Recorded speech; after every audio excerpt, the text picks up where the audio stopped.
ಬಿದ್ದರೆ ಅಸಾಧ್ಯವಾದದನ್ನ ಸಾಧಿಸಿ ತೋರಿಸಬಹುದು ಅನ್ನೋದಕ್ಕೆ ಸದ್ಯ ಬೆಸ್ಟ್ ಎಕ್ಸಾಂಪಲ್ RCBಯ power hitter batter Devdutt Padikkal. Bengaluru ಪರ ನಂಬರ್ 3ನಲ್ಲಿ ಬ್ಯಾಟಿಂಗ್ಗೆ ಬರುವಂತ ಪಡಿಕ್ಕಲ್ ಪಂದ್ಯದ ದಿಕ್ಕನ್ನೇ ಬದಲಿಸೋ ಬ್ಯಾಟರ್ ಆಗಿದ್ದಾರೆ.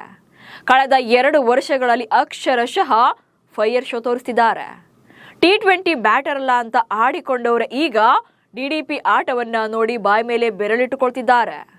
ಅಷ್ಟಕ್ಕೂ DDP ಅಗ್ರೆಷನ್ ಹಿಂದಿನ ಸೀಕ್ರೆಟ್ ಏನು?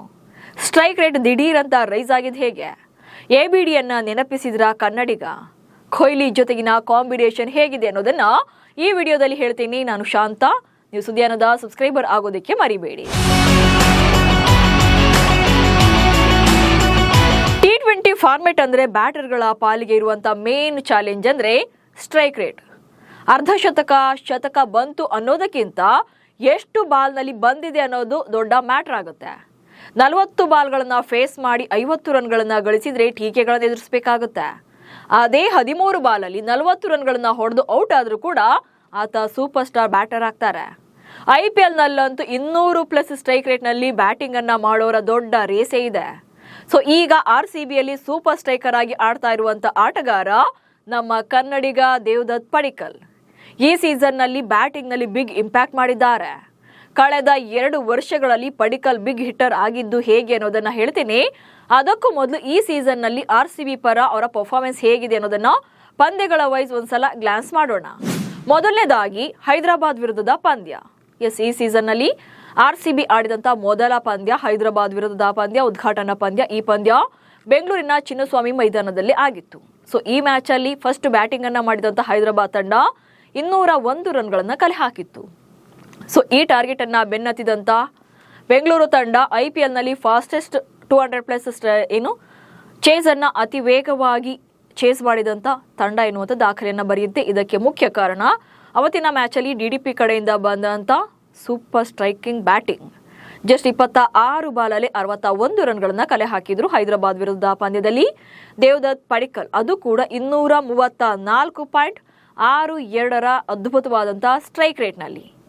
ಆನಂತರ ಚೆನ್ನೈ ವಿರುದ್ಧದ ಮ್ಯಾಚ್ ಅಲ್ಲೂ ಕೂಡ ಅವರ ಬ್ಯಾಟ್ ಇಂದ ಅದ್ಭುತವಾದಂತ ಇನ್ನಿಂಗ್ಸ್ ಬಂದಿತ್ತು. ಚೆನ್ನೈ ವಿರುದ್ಧದ ಮ್ಯಾಚ್ ಅಲ್ಲಿ ಅವತ್ತಿನ ಮ್ಯಾಚ್ ಅಲ್ಲಿ ನಿಮ್ಗೆಲ್ಲ ಗೊತ್ತೇ ಇದೆ RCB ತಂಡ 250 ರನ್ಗಳನ್ನ ಕಲೆ ಹಾಕುತ್ತೆ. ಈ ಪಂದ್ಯ ಕೂಡ ಬೆಂಗಳೂರಿನ ಚಿನ್ನಸ್ವಾಮಿ ಮೈದಾನದಲ್ಲೇ ನಡೆದಿತ್ತು. ಅವತ್ತಿನ ಮ್ಯಾಚ್ ಅಲ್ಲಿ ಇಲ್ಲಿ 250 ರನ್ಗಳನ್ನ ಕಲೆ ಹಾಕೋಕೆ ಮುಖ್ಯ ಕಾರಣರಲ್ಲಿ ದೇವದತ್ ಪಡಿಕ್ಕಲ್ ಕೂಡ ಒಬ್ರು. ಸೊ 29 ಬಾಲಲ್ಲಿ 50 ರನ್ಗಳನ್ನ ಕಲೆ ಹಾಕಿದ್ರು. ಸೊ ಮೊದಲ 2 ಪಂದ್ಯಗಳಲ್ಲಿ RCB ಪರ ಬ್ಯಾಕ್ ಟು ಬ್ಯಾಕ್ ಶತಕ ಬಂದಿತ್ತು. ಚೆನ್ನೈ ವಿರುದ್ಧದ ಮ್ಯಾಚ್ ಅಲ್ಲಿ 172.41ರ ಸ್ಟ್ರೈಕ್ ರೇಟ್ ನಲ್ಲಿ ಬ್ಯಾಟ್ ಬೀಸಿದ್ರು. ಆನಂತರ ರಾಜಸ್ಥಾನ ವಿರುದ್ಧದ ಮ್ಯಾಚ್ ಅಲ್ಲಿ 7 ಬಾಲಲ್ಲಿ 14 ರನ್ಗಳನ್ನ ಕಲೆ ಹಾಕ್ತಾರೆ. ಬಟ್ ಇಲ್ಲಿ ಅದನ್ನ ಬಿಗ್ ಇನ್ನಿಂಗ್ಸ್ ಆಗಿ ಕನ್ವರ್ಟ್ ಮಾಡೋಕೆ ಅವತ್ತಿನ ಪಂದ್ಯದಲ್ಲಿ ಸಾಧ್ಯವಾಗುವುದಿಲ್ಲ. ಹೆಂಗಿದ್ರು ಕೂಡ 200ರ ಸ್ಟ್ರೈಕ್ ರೇಟ್ ನಲ್ಲಿ 90 ರನ್ಸ್ ಬಂದಿತ್ತು. ಸೊ 7 ಬಾಲಲ್ಲಿ 14 ರನ್ಗಳನ್ನ ಕಲೆ ಹಾಕ್ತಾರೆ ರಾಜಸ್ಥಾನ ವಿರುದ್ಧದ ಪಂದ್ಯದಲ್ಲಿ. ಆನಂತರ ಲಕ್ನೋ ವಿರುದ್ಧದ ಮ್ಯಾಚ್ ಬೆಂಗಳೂರಲ್ಲೇ ನಡೆದಿದ್ದಂತಹ ಪಂದ್ಯ ಇದು. ಬಟ್ ಈ ಪಂದ್ಯದಲ್ಲಿ ಅವತ್ತು ಬ್ಯಾಡ್ ಲಕ್ ಅಥವಾ ಲಕ್ ಕೈ ಕೊಟ್ಟಿತ್ತು. ಅವತ್ತು ದೇವದತ್ ಪಡಿಕ್ಕಲ್ ಅವರಿಗೆ 11 ಬಾಲಲ್ಲಿ ಜಸ್ಟ್ 10 ರನ್ಗಳನ್ನ ಮಾತ್ರ ಕಲೆ ಹಾಕ್ತಾರೆ 90.91ರ ಸ್ಟ್ರೈಕ್ ರೇಟ್ ನಲ್ಲಿ. ಸ್ವಲ್ಪ ನಿರಾಸೆ ಅನುಭವಿಸ್ತಾರೆ. ಯಾಕಂದ್ರೆ ಅವರು ಬಿಗ್ ಇನ್ನಿಂಗ್ಸ್ ಅನ್ನ ಕನ್ವರ್ಟ್ ಮಾಡಬೇಕು ಅನ್ನೋ ಅಷ್ಟರಲ್ಲಿ ವಿಕೆಟ್ ಹೋಗುತ್ತೆ. ಸೊ ಅನ್ಫಾರ್ಚುನೇಟ್ಲಿ ಅವತ್ತಿನ ಮ್ಯಾಚ್ ಅಲ್ಲಿ ಬಿಗ್ ಸ್ಕೋರ್ ಬರೋದಿಲ್ಲ. ಸೊ ಇದನ್ನ ಎಕ್ಸೆಪ್ಟ್ ಮಾಡಬೇಕಾಗುತ್ತೆ ಇಲ್ಲಿ. ಆನಂತರ ಡೆಲ್ಲಿ ವಿರುದ್ಧದ ಮ್ಯಾಚ್ ಗ್ರೀನ್ ಜೆರ್ಸಿಯಲ್ಲಿ ಬೆಂಗಳೂರು ತಂಡ ಆಡಿದಂತಹ ಪಂದ್ಯ ಇದು.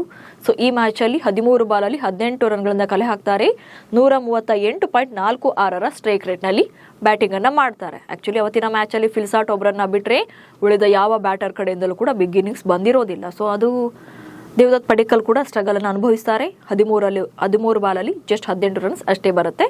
ಸೊ ನೆಕ್ಸ್ಟ್ ಗುಜರಾತ್ ವಿರುದ್ಧದ ಪಂದ್ಯ. ಸೊ ಈ ಪಂದ್ಯ ಕೂಡ ಚಿನ್ನಸ್ವಾಮಿ ಮೈದಾನದಲ್ಲಿ ನಡೆದಿತ್ತು. ಈ ಮ್ಯಾಚ್ ಅಲ್ಲಿ ಕಮ್ ಬ್ಯಾಕ್ ಮಾಡ್ತಾರೆ ದೇವದತ್ ಪಡಿಕ್ಕಲ್. ಮತ್ತೆ ಶತಕ ಬರುತ್ತೆ ಅವರ ಬ್ಯಾಟಿಂಗ್ ನಿಂದ. ಅದು ಕೂಡ 27 ಎಸೆತಗಳಲ್ಲಿ 55 ರನ್ಗಳನ್ನ ಕಲೆ ಹಾಕ್ತಾರೆ. ಸೊ 203.70 ಸ್ಟ್ರೈಕ್ ರೇಟ್ ನಲ್ಲಿ ಗುಜರಾತ್ ವಿರುದ್ಧ ಶತಕವನ್ನ ಬಾರಿಸಿದ್ರು ದೇವದತ್ ಪಡಿಕ್ಕಲ್. ಈಗ ಡೆಲ್ಲಿ ಕ್ಯಾಪಿಟಲ್ಸ್ ವಿರುದ್ಧ ಡೆಲ್ಲಿ ಕ್ಯಾಪಿಟಲ್ಸ್ ತಂಡವನ್ನ 75 ರನ್ಗಳಿಗೆ ಆಲ್ಔಟ್ ಮಾಡಿದಂತಹ ಬೆಂಗಳೂರು ತಂಡ 6.3 ಓವರ್ನಲ್ಲಿ ಚೇಸ್ ಅನ್ನ ಮಾಡುತ್ತೆ. ಹೀಗಾಗಿ ಭರ್ಜರಿ ವಿಕ್ಟರಿಯನ್ನ ಸಾಧಿಸಿದ್ರು. ಸೊ ಇದಕ್ಕೆ one of the main reason ಏನಂತಂದ್ರೆ ದೇವದತ್ ಪಡಿಕ್ಕಲ್ ಅವರ ಅದ್ಭುತವಾದಂತ ಅಥವಾ ಸ್ಫೋಟಕ ಬ್ಯಾಟಿಂಗ್. ಡೆಲ್ಲಿ ವಿರುದ್ಧದ ಮ್ಯಾಚ್ ಅಲ್ಲಿ ಜಸ್ಟ್ 13 ಬಾಲಲ್ಲಿ 34 ರನ್ಗಳನ್ನ ಕಲೆ ಹಾಕ್ತಾರೆ. ಸೊ ಎಷ್ಟು ಸಾಧ್ಯವೋ ಅಷ್ಟು ಬೇಗ ಈ ಪಂದ್ಯವನ್ನ ಫಿನಿಶ್ ಮಾಡಬೇಕು ಎನ್ನುವಂತ ಮೈಂಡ್ ಸೆಟ್ ನಲ್ಲಿ ಇದ್ದಂತ ದೇವದತ್ ಪಡಿಕ್ಕಲ್ ಡೆಲ್ಲಿ ಬೌಲರ್ಗಳನ್ನು ಬೆವರಿಳಿಸಿ 13 ಬಾಲಲ್ಲಿ 34 ರನ್ಗಳನ್ನು ಕಲೆ ಹಾಕ್ತಾರೆ. ಜೊತೆಗೆ 261ರ ಸ್ಟ್ರೈಕ್ ರೇಟ್ನಲ್ಲಿ ಬ್ಯಾಟಿಂಗನ್ನು ಮಾಡ್ತಾರೆ. ಸೊ ಇದು ಇಲ್ಲಿ ಮೇನ್ ದೇವದತ್ ಪಡಿಕ್ಕಲ್ ಅವರ ಅಗ್ರೆಸಿವ್ ಬ್ಯಾಟಿಂಗ್ ಕೂಡ ಇಲ್ಲಿ ಗೊತ್ತಾಗುತ್ತೆ. ಸೊ ಇಲ್ಲಿ RCB 8 ಪಂದ್ಯಗಳ ಪೈಕಿ ಮುಂಬೈ ವಿರುದ್ಧದ ಮ್ಯಾಚಲ್ಲಿ ಬ್ಯಾಟಿಂಗ್ಗೆ ಅವಕಾಶ ಸಿಕ್ಕಿರಲಿಲ್ಲ. ಯಾಕಂದ್ರೆ ಆ ಮ್ಯಾಚಲ್ಲಿ ಆಲ್ರೆಡಿ ಬಿಗ್ ಹಿಟ್ ಬಂದಿದ್ರಿಂದ ಅಲ್ಲಿ ನಂಬರ್ 3ನಲ್ಲಿ ರಜತ್ ಪಾಟಿದಾರ್ ಅವರೇ ಬರ್ತಾರೆ. ಹೀಗಾಗಿ ಮುಂಬೈ ವಿರುದ್ಧದ ಮ್ಯಾಚಲ್ಲಿ ಪಡಿಕ್ಕಲ್ ಬ್ಯಾಟಿಂಗ್ ಅನ್ನ ಮಾಡಿರಲಿಲ್ಲ. ಸೊ ಅದನ್ನ ಬಿಟ್ರೆ ಉಳಿದ 7 ಪಂದ್ಯಗಳಲ್ಲೂ ಕೂಡ ಆಡಿದ್ದಾರೆ. ಕೆಲವು ಸಲ ಡೌನ್ಸ್ ಇದ್ರೂ ಕೂಡ ಆ ನಂತರ ಗ್ರೇಟ್ ಕಂಬ್ಯಾಕ್ ಮಾಡಿರುವಂತದನ್ನ ಇಲ್ಲಿ ಗಮನಿಸಲೇಬೇಕಾಗುತ್ತೆ. ಸೊ ಈ ಸೀಸನ್ ಅಲ್ಲಿ ಆಲ್ರೆಡಿ 3 ಅರ್ಧ ಶತಕಗಳು ಅವರ ಬ್ಯಾಟಿಂಗ್ ನಲ್ಲಿ ಬಂದಿದೆ. ಸೊ ಈ ಸೀಸನ್ ನ ಟೋಟಲ್ ಸ್ಟ್ರೈಕ್ ರೇಟ್ ಈ ಸೀಸನ್ ನಲ್ಲಿ 192.06 ಇದೆ. ಹಾಗೆ RCB ಪರ 242 ರನ್ಗಳನ್ನ ಕಲೆ ಹಾಕಿದ್ದಾರೆ. ಸೊ ಹೈಯೆಸ್ಟ್ ಸ್ಕೋರ್ ಲಿಸ್ಟ್ ನಲ್ಲಿ ಟಾಪ್ 2 ನಲ್ಲಿದ್ದಾರೆ. ಅಂದ್ರೆ RCB ಪರ ವಿರಾಟ್ ಕೊಹ್ಲಿ ಅವರ ಬಳಿಕ ಅತಿ ಹೆಚ್ಚು ರನ್ಗಳನ್ನ ಗಳಿಸಿದ ಬ್ಯಾಟರ್ ಆಗಿದ್ದಾರೆ ದೇವದತ್ ಪಡಿಕ್ಕಲ್. ಹೀಗೆ DDP ಅಕ್ಷರಶಃ ಬ್ಯಾಟಿಂಗ್ ನಲ್ಲಿ ಉಗ್ರ ರೂಪಿಯಾಗಿದ್ದಾರೆ. ಆದ್ರೆ 2 ವರ್ಷಗಳ ಹಿಂದೆ ಪಡಿಕ್ಕಲ್ ಸ್ಥಿತಿ ಹೀಗಿರ್ಲಿಲ್ಲ. T20 ಫಾರ್ಮೆಟ್ ಬ್ಯಾಟರ್ ಅಲ್ವೇ ಅಲ್ಲ ಅಂತ ಗೇಲಿ ಮಾಡಿದ್ರು. ಯಾಕಂದ್ರೆ DDPಗೆ ರನ್ಸ್ ಬಂದರೂ ಕೂಡ ಸ್ಟ್ರೈಕ್ ರೇಟ್ ಕೈ ಕೊಡ್ತಾ ಇತ್ತು. ಯಾಕಂದ್ರೆ ಸ್ಟ್ರೈಕ್ ರೇಟ್ ಚೆನ್ನಾಗಿರ್ಲಿಲ್ಲ. ಆದ್ರೆ ಈಗ ಸೂಪರ್ ಸ್ಟ್ರೈಕರ್ ಆಗಿ ಬದಲಾಗಿದ್ದಾರೆ. ಅಷ್ಟಕ್ಕೂ ಪಡಿಕ್ಕಲ್ ಅವರ ಪವರ್ ಹಿಂದಿನ ಸೀಕ್ರೆಟ್ RCBಯ ಮಾಸ್ಟರ್ ಮೈಂಡ್ಗಳು. ಪಡಿಕ್ಕಲ್ ಆಟ ಬದಲಿಸಿದ DK ಮತ್ತು ಫ್ಲವರ್. 2025ರ IPLಗೂ ಮುನ್ನ ಮೆಗಾ ಹರಾಜಿನಲ್ಲಿ ದೇವದತ್ ಪಡಿಕ್ಕಲ್ RCB ತಂಡವನ್ನ ಸೇರ್ತಾರೆ. ಅದಕ್ಕೂ ಮುನ್ನ ಪಡಿಕ್ಕಲ್ ಆಡ್ತಾ ಇದ್ರು ಕೂಡ ಗೇಮ್ ಚೇಂಜರ್ ತರ ಕಾಣ್ತಾ ಇರಲಿಲ್ಲ. ಸೊ ಇಂಥ ಟೈಮಲ್ಲಿ ಪಡಿಕ್ಕಲ್ ಆಟದ ದಿಕ್ಕನ್ನೇ ಬದಲಿಸಿದ್ದು RCBಯ ಹೆಡ್ ಕೋಚ್ ಆಗಿರುವಂತ ಆಂಡಿ ಫ್ಲವರ್ ಹಾಗೆ ಬ್ಯಾಟಿಂಗ್ ಕೋಚ್ ಆಗಿರುವಂತ ದಿನೇಶ್ ಕಾರ್ತಿಕ್. ಇದನ್ನ ಸ್ವತಃ ದೇವದತ್ ಪಡಿಕ್ಕಲ್ ಅವರೇ ಹೇಳ್ಕೊಂಡಿದ್ದಾರೆ. ನಾನು ನನ್ನ ಬ್ಯಾಟಿಂಗ್ ಸ್ಟೈಲ್ ಬದಲಾವಣೆಗೆ ಸಾಕಷ್ಟು ಕಷ್ಟಪಟ್ಟಿದ್ದೇನೆ. IPL ನಲ್ಲಿ ನಾನು ಸದ್ದು ಮಾಡಬಲ್ಲೆ ಅನ್ನೋ ಬಗ್ಗೆ ನನಗೆ ಮೊದಲು ನನ್ನ ಬಗ್ಗೆ ಕಾನ್ಫಿಡೆನ್ಸ್ ಬೇಕಿತ್ತು. ಇದಕ್ಕಾಗಿ ತುಂಬಾ ಕೆಲಸ ಮಾಡಿದ್ದೇನೆ. ಅಗ್ರೆಸಿವ್ ಬ್ಯಾಟಿಂಗ್ ಸ್ಟೈಲ್ಗೆ ನನ್ನನ್ನು ನಾನು ಅಳವಡಿಸಿಕೊಳ್ಳೋಕೆ ತುಂಬಾ ಕಷ್ಟಪಟ್ಟಿದ್ದೇನೆ. ಹಾಗೆ RCBಯಲ್ಲಿ ಆಂಡಿ ಫ್ಲವರ್, ದಿನೇಶ್ ಕಾರ್ತಿಕ್, ಮೋ ಬಬಾಟ್ ಜೊತೆ ಸಾಕಷ್ಟು ಕೆಲಸ ಮಾಡಿದ್ದೇನೆ. ಇದಕ್ಕಾಗಿ ಅವರಿಂದಲೂ ಬ್ಯಾಟಿಂಗ್ ಸ್ಕಿಲ್ಸ್ ಬಗ್ಗೆ ಇನ್ನಷ್ಟು ಇಂಪ್ರೂವ್ ಆಗಿದ್ದೇನೆ. ಟೆಕ್ನಿಕಲಿ ಕೂಡ ತುಂಬಾ ಕಲ್ತಿದ್ದೇನೆ ಅನ್ನೋ ಮೂಲಕ ಹೊಸ DDPಯ ಸೀಕ್ರೆಟ್ ಅನ್ನ ರಿವೀಲ್ ಮಾಡಿದ್ದಾರೆ. ಸದ್ಯ RCB ಪರ ಅದ್ಭುತವಾಗಿ ಬ್ಯಾಟಿಂಗ್ ಮಾಡ್ತಾ ಇರುವಂತ DDP RCBಯ ಆಪತ್ ಬಾಂಧವ AB ಡಿವಿಲಿಯರ್ಸ್ ಅವರನ್ನ ನೆನಪು ಮಾಡ್ತಿದ್ದಾರೆ. ಕೆಲ ಅಭಿಮಾನಿಗಳು ABDಗೆ DDPಯನ್ನ ಕಂಪೇರ್ ಮಾಡ್ತಿದ್ದಾರೆ.